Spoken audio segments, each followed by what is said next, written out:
بسم اللہ الرحمن الرحیم۔ سامعین کرام، آپ سن رہے ہیں اردو کہانی بانگڑو، جس کے مصنف ہیں ایم راحت، اور یہ اس سلسلے کی قسط نمبر 33 ہے۔ مجھے امید ہے آپ کو میری یہ کاوش پسند آ رہی ہوگی۔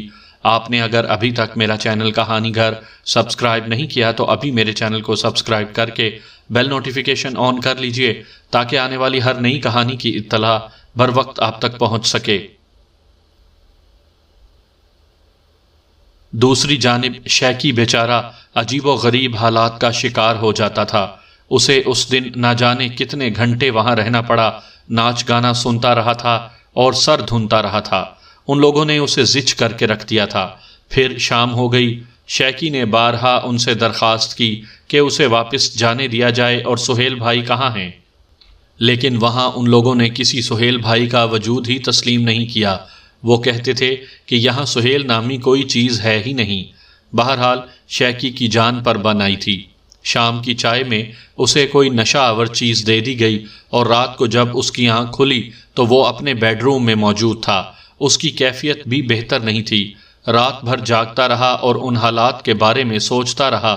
ہمت نہیں پڑتی تھی کہ دوبارہ سہیل کو تلاش کرنے جائے، نہ ہی دل چاہ رہا تھا کہ گھر والوں سے ہی سہیل کی شکایت کرے، لیکن پھر عجیب و غریب حالات اس کا دماغ الجھا کر رکھ دیتے تھے۔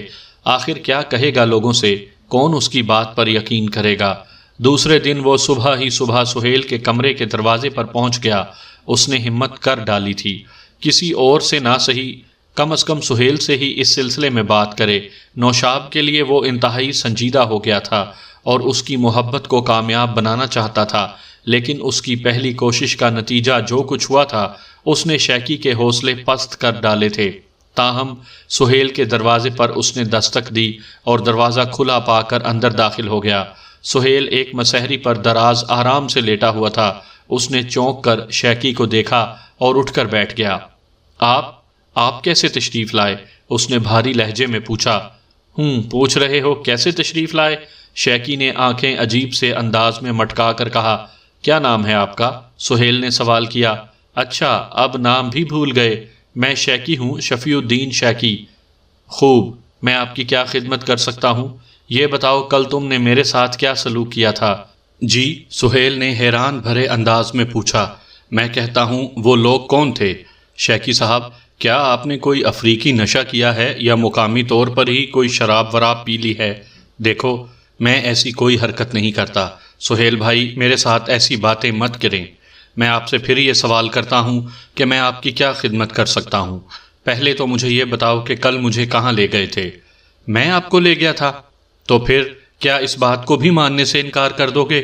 بہتر یہ ہے کہ آپ یہاں سے باہر جائیں، دوسرے لوگوں کے ساتھ بیٹھیں، میں باہر آ کر آپ سے بات کیے لیتا ہوں۔ میں نہیں جانتا کہ اس بار یہ نزلہ مجھ پر کیوں گر رہا ہے۔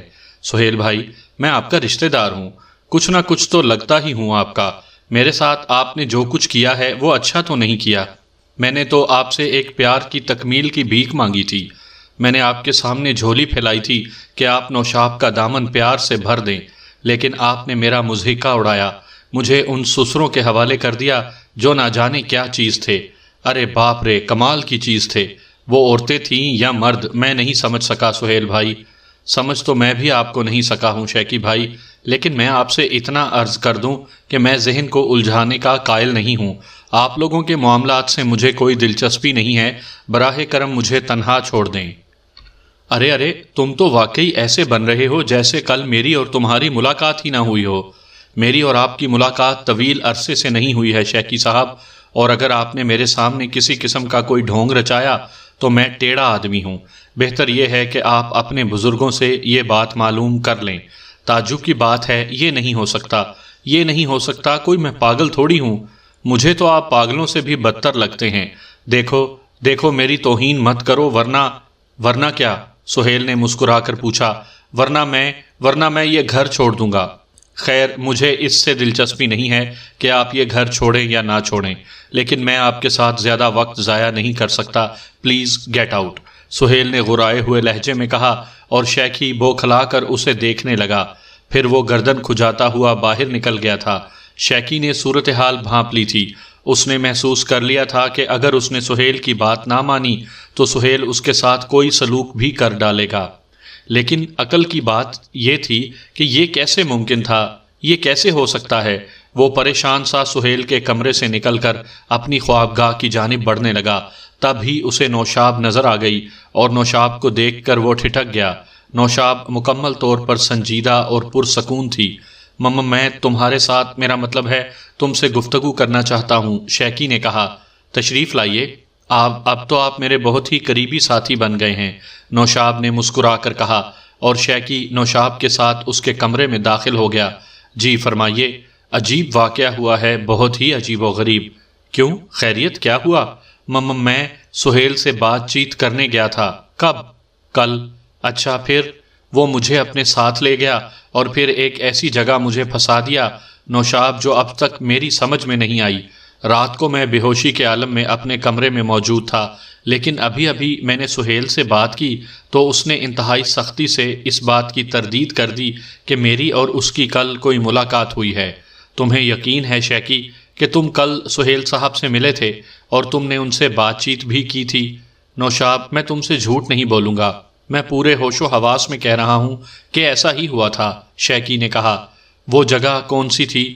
میں نہیں جانتا، میں یہاں کے تمام علاقوں سے ناواقف ہوں۔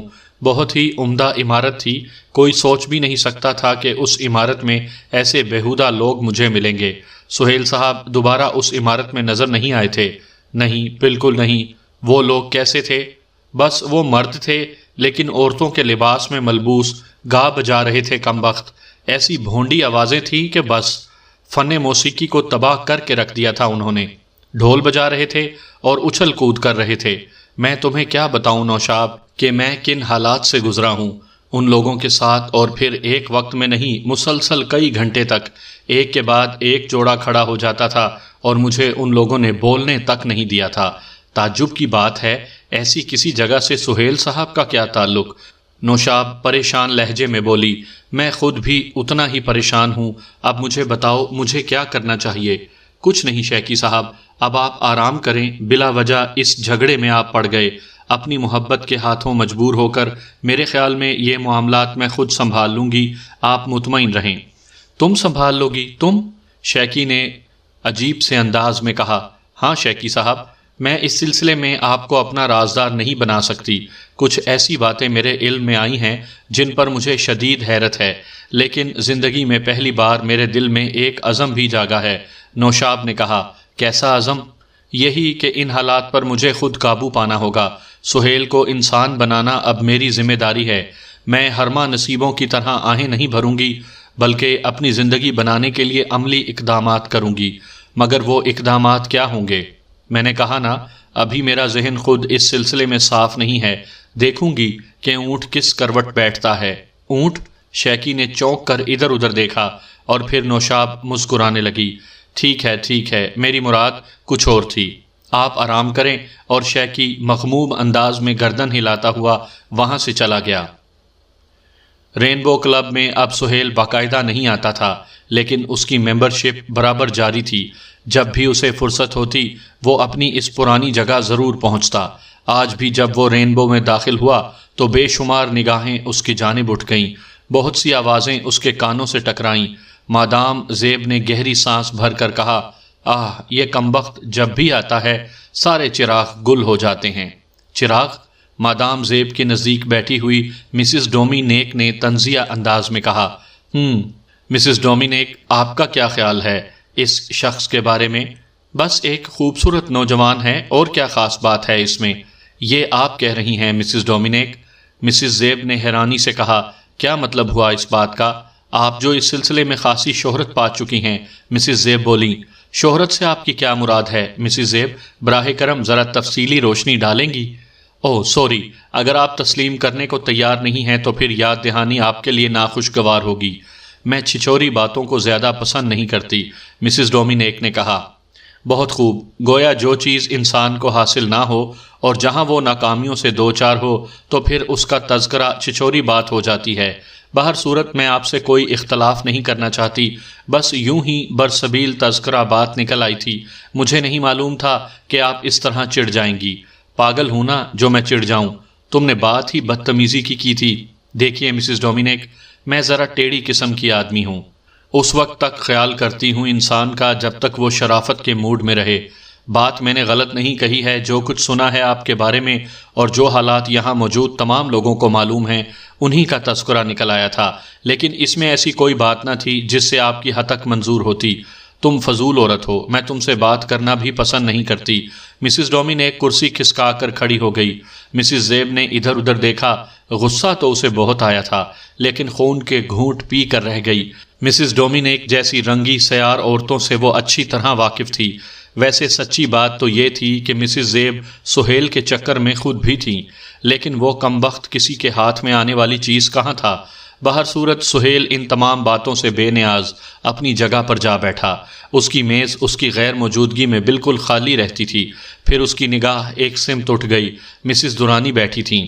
مسز درانی کو دیکھ کر اس کے ہونٹوں پر مسکراہٹ پھیل گئی۔ خاصی نڈھال اور کمزور نظر آ رہی تھی۔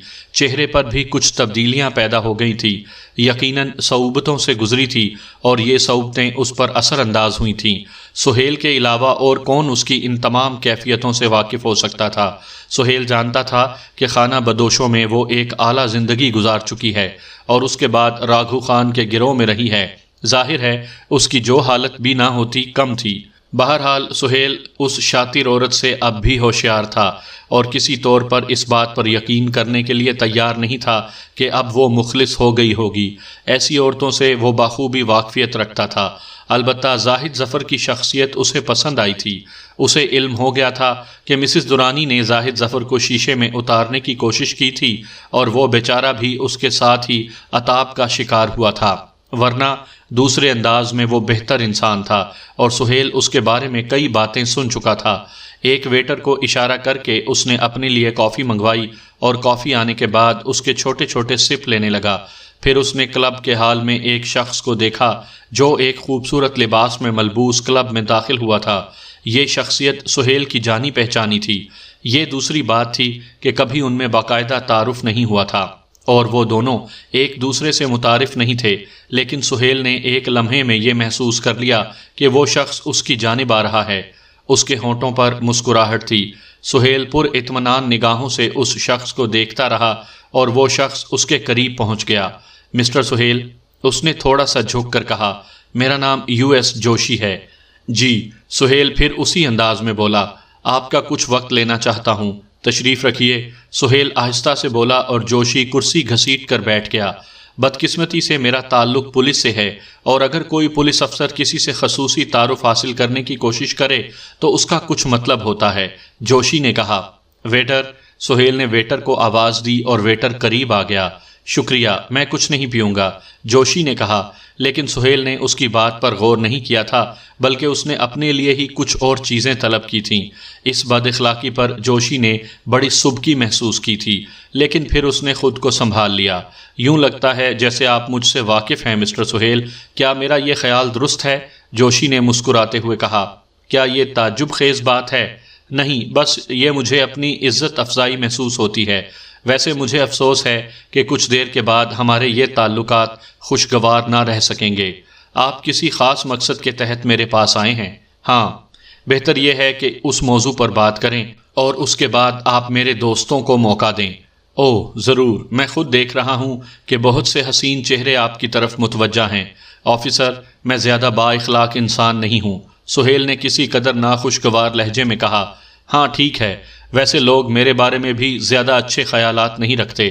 لوگوں کا خیال ہے کہ میں جس کے پیچھے پڑ جاتا ہوں اس کے لیے خاصی مشکلات پیدا کر دیتا ہوں۔ آپ کو یہ سن کر شاید حیرت ہو مسٹر سہیل کہ میں آپ کی دوسری شخصیت سے بھی واقف ہو چکا ہوں۔ صرف دوسری؟ اس کے ہونٹوں پر اچانک مسکراہٹ پھیل گئی۔ ایک اچھے پولیس آفیسر کی حیثیت سے تو آپ کو میری تمام شخصیتوں سے واقف ہونا چاہیے تھا۔ ہو جاؤں گا، جوشی نے کہا۔ بات وہیں کی وہیں ہے، آپ نصیبوں کے نام سے بھی ایک خاص حلقے میں روشناس ہیں، کریمو اور بخشو کے نام سے بھی جانا جاتا ہوں، سہیل نے مسکراتے ہوئے کہا۔ فی الحال میں صرف نصیبوں کی بات کروں گا۔ نصیبو جو ایک بلیک میلر ہے، جوشی نے کہا۔ چلیں بات کریں۔ کیا یہ بات درست ہے؟ جوشی نے پوچھا۔ آپ تحقیقات کرنے آئے ہیں؟ سہیل نے پوچھا۔ یہی سمجھو، یہ کلب ہے اور آپ وردی میں نہیں ہیں۔ ممکن ہے آپ فراڈ ہوں اور جھوٹ بول رہے ہوں اس بارے میں۔ ثبوت کے طور پر میں ابھی چند لوگوں کو طلب کروں گا اور انہیں ہدایت دوں گا کہ وہ آپ کو گرفتار کر لیں اور لے جا کر لاک اپ میں بند کر دیں۔ اس کے بعد میں ایک مصروف آدمی ہوں، نہ جانے کتنے دن کے بعد آپ سے ملاقات کروں۔ کیا واقعی آپ ایسا کر سکتے ہیں؟ سہیل نے پوچھا۔ 100%۔ میرے لیے یہ مشکل نہیں ہے۔ تو مسٹر جوشی، اس کے بعد آپ 3 دن سے زیادہ نوکری قائم نہ رکھ سکیں گے، معطل ہو جائیں گے، اور اس کے بعد آپ کی زندگی میں ایک نئی کہانی شروع ہو جائے گی، ایک بالکل انوکھی کہانی، اور آپ زندگی بھر یہ کوشش کرتے رہیں گے کہ کسی طور پر آپ کو معاف کر دوں میں۔ جوشی کا چہرہ سرخ ہو گیا تھا۔ چند لمحات وہ سہیل کو گھورتا رہا، پھر بولا، میں آپ کا یہ چیلنج ضرور قبول کرتا مسٹر سہیل، لیکن گفتگو دوسرا رخ اختیار کر گئی ہے۔ یہ کام ہوگا لیکن ابھی نہیں۔ میں آپ کے لیے ایک مضبوط جال تیار کروں گا اور پھر ہم فیصلہ کریں گے آپس میں۔ تو اس وقت آپ یہاں کیوں آئے ہیں؟ صرف آپ سے ملاقات کرنے، آپ کو بتانے کہ نصیبو اب بد نصیبو ہو جائے گا۔ میں نے پونجی والا کا کیس اپنے ہاتھ میں لیا ہے۔ اوہ، پونجی والا، اس نے آپ کو میری طرف متوجہ کیا ہے؟ یہ پوشیدہ بات ہے۔ بہرحال میں آپ کو اپنے خلاف تحقیقات کرنے سے منع نہیں کروں گا، لیکن آفیسر، آپ شدید مشکلات میں پھنسنے والے ہیں۔ دیکھوں گا، نوجوان بچے ہو ابھی۔ میرا نام جوشی ہے، یاد رکھنا اس بات کو۔ سہیل آہستہ سے ہنس پڑا۔ جوشی اپنی جگہ سے کھڑا ہو گیا تھا، پھر وہ حال میں نہیں رکا۔ سہیل پرسکون نگاہوں سے اسے جاتا ہوا دیکھ رہا تھا۔ اس کے ہونٹوں پر گہری مسکراہٹ پھیلی ہوئی تھی۔ پھر اس نے جیب میں ہاتھ ڈال کر ایک خوبصورت لائٹر کو نکال لیا۔ سگریٹ کا پیکٹ بھی تھا اس کے ساتھ، لیکن اس نے سگریٹ نہیں نکالا، بلکہ صرف لائٹر کو میز پر رکھ لیا اور اس کے ایک بٹن کو دبا دیا۔ چند لمحات وہ اسی طرح دیکھتا رہا، پھر اس بٹن کو دبا کر دوسرا بٹن آن کر دیا۔ دفعتاً لائٹر سے ایک آواز بلند ہونے لگی۔ یہ جوشی کی آواز تھی۔ جو کچھ گفتگو ان دونوں کے درمیان ہوئی تھی وہ اس لائٹر نما ٹیپ ریکارڈر میں ریکارڈ ہو گئی تھی۔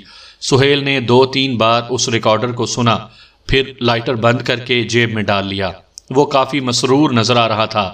دفعتاً اس کی نگاہ پھر مسز دورانی کی طرف اٹھ گئی۔ مسز دورانی اسی طرف دیکھ رہی تھی۔ سہیل نے اسے اشارہ کیا اور مسز دورانی جلدی سے اپنی جگہ سے اٹھ گئی۔ چند لمحات کے بعد وہ اس کے پاس تھی۔ بیٹھیے مسز دورانی، سہیل نرم لہجے میں بولا۔ شکریہ جناب، کیسی ہیں آپ؟ ٹھیک ہوں۔ آبادیوں سے دور ان غیر مہذب بنجاروں کے درمیان کی زندگی کیسی پائی آپ نے؟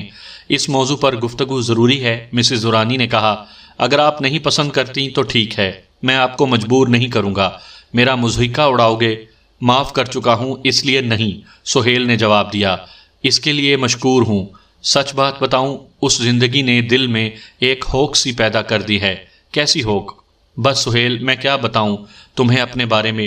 ذہنی طور پر بھٹکی ہوئی ایک ناکارہ سی شخصیت ہوں۔ صرف ایک بات کہنا چاہتی ہوں تم سے، مسز دورانی نے تھکے انداز میں کہا۔ کہو۔ ہار مان لی ہے میں نے سہیل، آخری بار بھروسہ کر لو، اپنا اعتماد دے دو۔ تنہا ہوں میں اس دنیا میں، اور اس کا یقین کر چکی ہوں کہ میں کچھ نہیں ہوں۔ یہ صرف وقتی اثر ہے مسز دورانی، تھوڑے دن کے بعد پھر بھٹک جاؤ گی اور نصیبوں کے قتل کی سازشیں کرتی پھرو گی۔ مسز دورانی بے بسی سے اسے دیکھتی رہی، پھر گردن جھکا کر بولی، اور کوئی ذریعہ نہیں ہے تمہیں اعتماد دلانے کا؟ میرے خلاف کیوں تھی؟ ضد تھی بس، بری نہیں تھی۔ مجبوریاں برائی کے راستوں پر لائی تھیں، اور جب بری بنی تو بہت بری بن گئی۔ شرافت کے تمام راستے چھوڑ دیے۔ سوچا کہ اب بہت بری ہوں اور بہت بڑی ہوں، اور جب یہ بڑائی مجروح ہوئی تو تمہاری دشمن بن گئی۔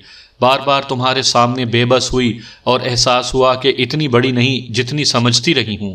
میں ہار مان چکی ہوں سہیل، میں کچھ بھی نہیں ہوں۔ اب میں وہی ہوں جہاں سے ابتدا کی تھی۔ مسز دورانی کی آواز بھر آ گئی۔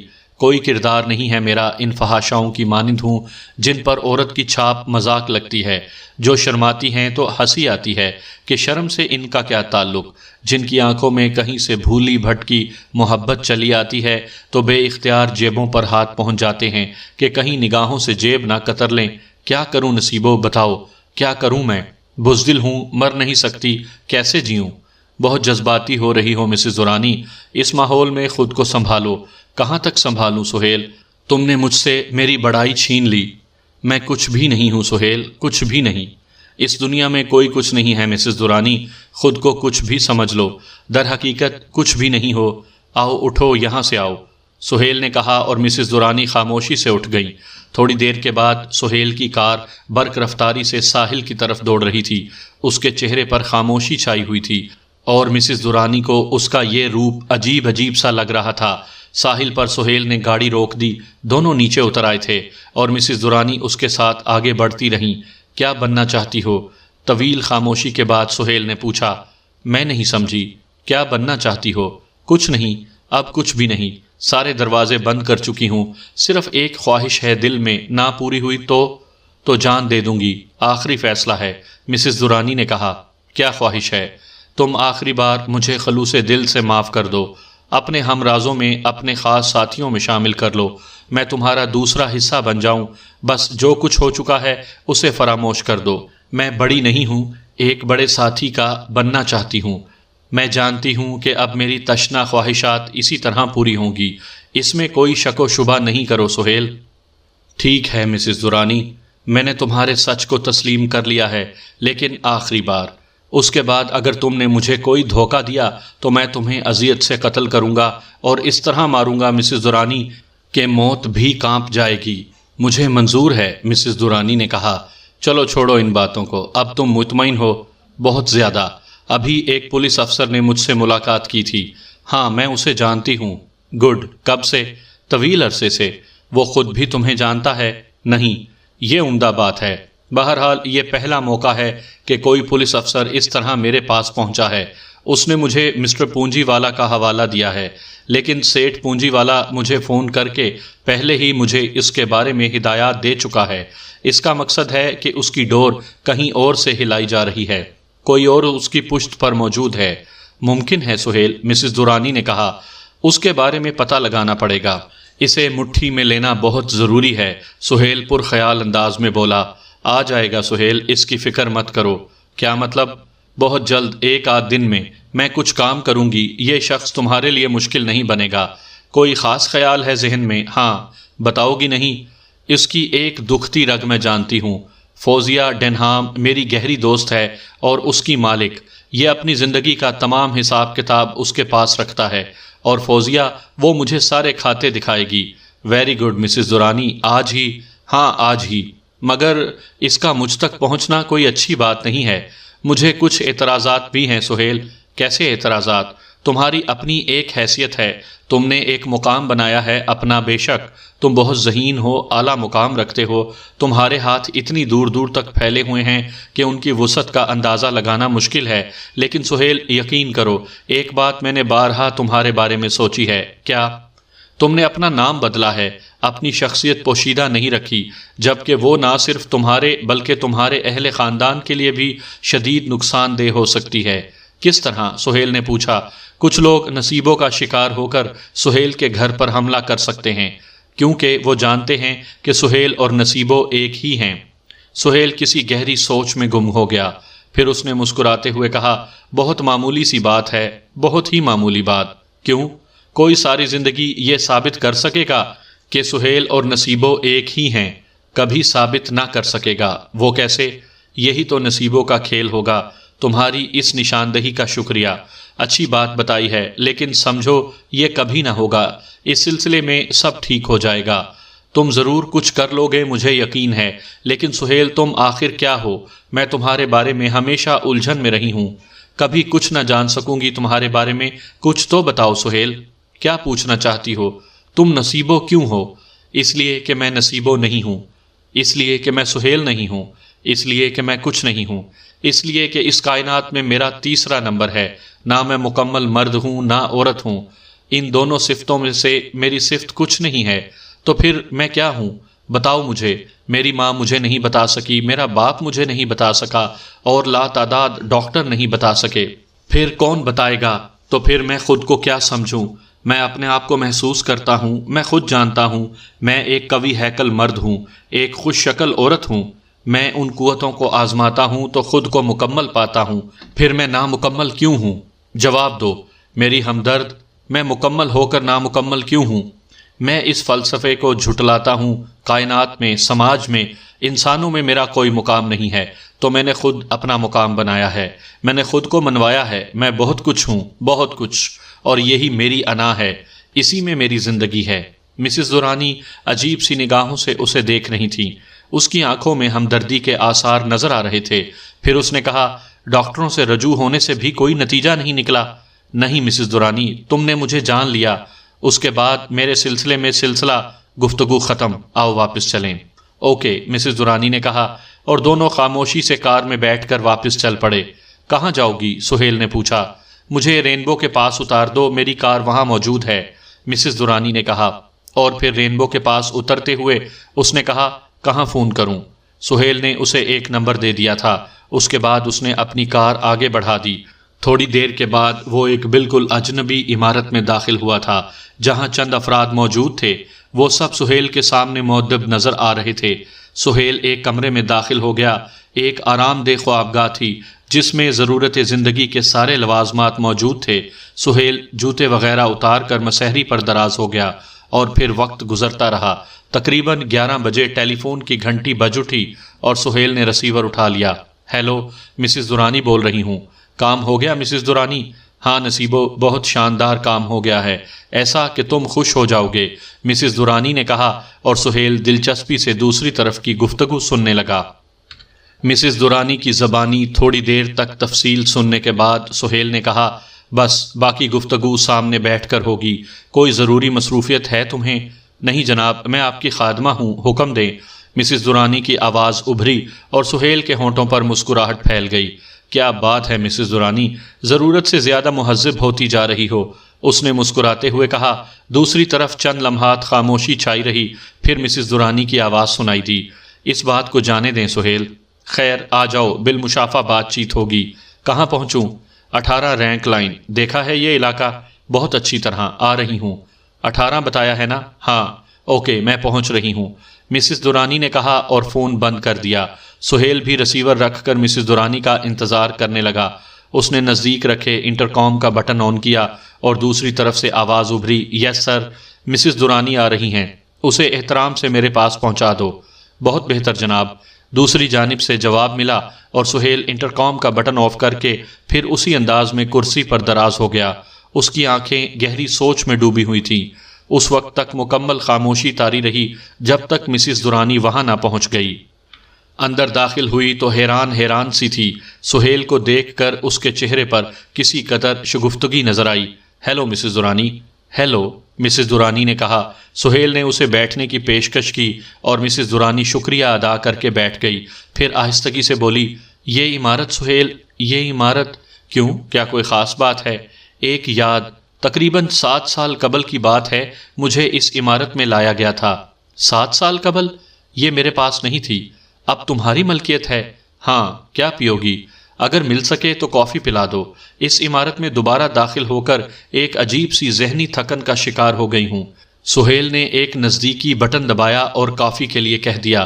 تمہاری گفتگو بڑی تجسس آمیز تھی، میں نے سوچا فون نہ استعمال کیا جائے۔ سہیل نے فوراً گفتگو کا آغاز کر دیا۔ ہاں، جوشی کے بارے میں نے فوزیہ سے بہت کچھ معلوم کیا ہے، ذرا اس فوزیہ کی تفصیل معلوم ہو جائے۔ اپنے قبیلے کی عورت ہے، میرا مطلب ہے میری اس وقت کی ساتھی ہے، جب ہم ایک ساتھ شکار کر کے نکلتے تھے اور ایک ساتھ اسے حلال کرتے تھے۔ میں نے زندگی کا رخ بدلا تو اس نے بھی بدل دیا، لیکن طویل عرصے تک ہم دونوں کی ملاقات نہیں ہو سکی تھی۔ خوب، پھر؟ بس اچانک ملاقات ہو گئی، لیکن وہ میرے راستوں پر نہیں چل سکی، مجھ میں اور اس میں فرق تھا۔ یعنی بلیک میلنگ؟ ہاں سہیل، میری ذہنی کیفیت مختلف تھی۔ جوشی سے اس کا کیا تعلق ہے؟ بس داشتہ ہے اس کی، لیکن جوشی کی زندگی اس کے سامنے کھلی کتاب کی مانند ہے۔ شراب کے سرور میں ڈوب کر وہ فوزیہ کو یاد کرتا ہے اور اپنی ساری کیفیت اس کے سامنے عریاں کر دیتا ہے۔ ویری گڈ، بہرحال تم نے کیا معلومات حاصل کی جوشی کے بارے میں؟ ہاں، بہت شاندار سہیل، نوٹ کرو، مسز درانی نے کہا اور پھر دھیمی آواز میں سہیل کو کچھ بتانے لگی۔ سہیل کی آنکھوں میں دلچسپی کی چمک نمایاں تھی۔ پھر جب مسز درانی خاموش ہو گئی تو اس نے گہری سانس لے کر کہا، بلا شبہ عمدہ معلومات ہیں، لیکن میں حیران ہوں۔ کس بات پر؟ فوزیہ سے تمہاری اتنی گہری دوستی ہے کہ… نہیں سہیل، یہ بات نہیں ہے۔ پھر یہ معلومات؟ وہ میرے چنگل میں ہے۔ جوشی اسے ایک دوسری حیثیت سے جانتا ہے، ایک نوابی خاندان کی لڑکی جو اقدار زمانہ کے ساتھ رلتی ہوئی بلا آخر اس منزل تک پہنچ گئی۔ جوشی نے اسے بڑا سہارا دیا ہے سوائے اس سے شادی کرنے کے۔ او، سہیل مسکرا پڑا، گویا وہ تمہاری شکار ہے۔ نہیں، پرانے رشتوں کے تحت میں نے اس سے کبھی کوئی سودے بازی نہیں کی، وہ خود ہی مجھے تحائف بھجواتی رہتی ہے۔ اس نے آسانی سے زبان کھول دی جوشی کے بارے میں؟ نہیں، آسانی سے نہیں، میں نے ذہانت سے پھر جبر سے کام لیا، لیکن اسے بد دل نہیں ہونے دیا۔ وہ جوشی کو تو آگاہ نہیں کرے گی؟